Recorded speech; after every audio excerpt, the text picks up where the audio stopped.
Magandang umaga po. Nandito po ako ngayon sa San Pedro, Laguna, sa aming pinanggalingan. Kinuhanan ko lang po ng video yung yung asawa ng kapatid ng asawa ko. Ano ba tawag dito? Sige, go. Ano nga tawag dito, Glenn, sa ano mo? Hindi yan, ang blastoma. Oo, oo, parang tumor lang siya.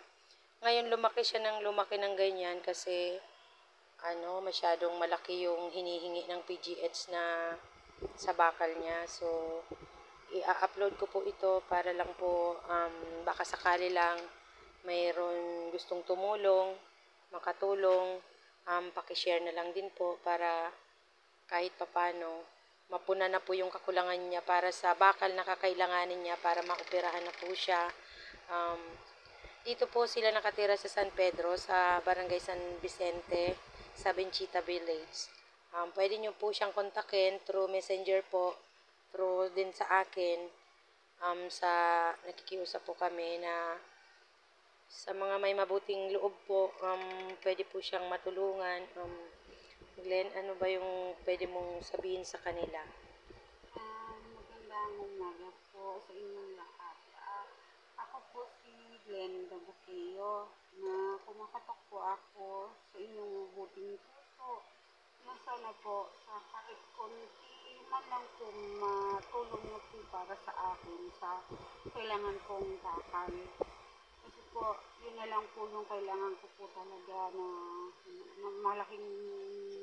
malaking pera po kasi siya, hindi namin talaga kaya kasi construction lang po yung asawa ko, mason.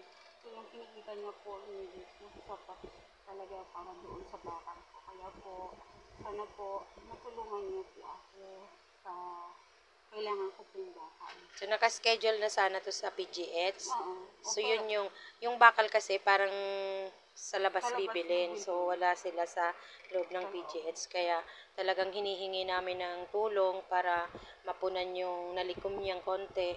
Kasi talagang hindi pa sapat. Kaya kami po ay talagang nakikiusap sa may magagandang loob.